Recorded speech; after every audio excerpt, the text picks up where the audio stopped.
রাধে রাধে বন্ধুরা, কেমন আছো সবাই? আজ আবার একটা জিভে জল আসার মতো আমি চাটনির রেসিপি নিয়ে চলে এসেছি। এই যে দেখছেন কাঁচা তেঁতুল, এই কাঁচা তেঁতুলের আজকে আমি একটু চাটনি বানাবো। তো আমি চাটনিটা বানাবো যে মিষ্টি রস অনেকে খায় না, ফেলে দেয়।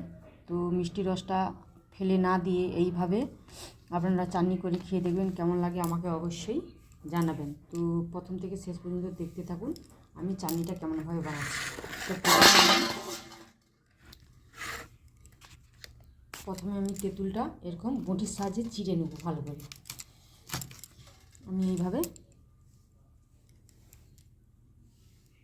তেঁতুলটা আমি চিড়ে নিচ্ছি।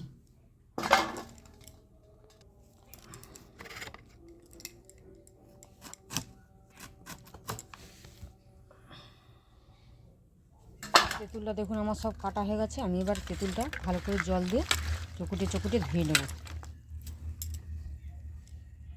তো আমি উনানের মধ্যে আগে থেকে একটা কড়া বসিয়ে দিয়েছিলাম। কড়ার মধ্যে আমি একটা শুকনো লঙ্কা আর একটু পাঁচ ফোড়ন দিয়ে দিচ্ছি। তো একটু সরষের তেল দিয়ে দিচ্ছি। পাঁচ ফোড়ন থেকে ভালো করে গন্ধ বেরিয়ে গেছে। তো ফোড়নটা ভালো করে ভাজা হয়ে গেছে। এবার আমি কেটে রাখা তেঁতুলটা দিয়ে দিচ্ছি।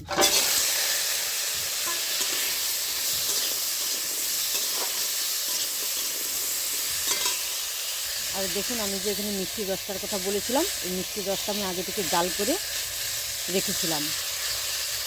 তো পরিমাণ মতন আমি নুন দিয়ে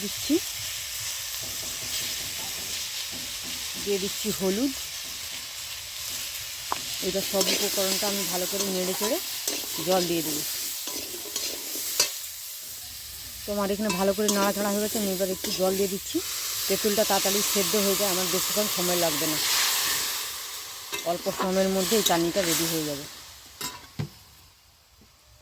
তো এবার আমি ঢাকনা দিয়ে কিছুক্ষণ রান্না হতে দেবো।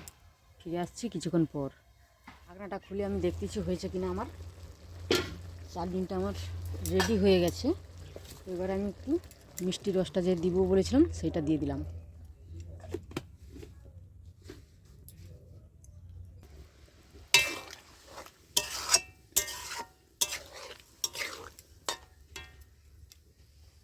চাটনিটা আমার রেডি হয়ে গেছে। আমি এবারে নামিয়ে নেব।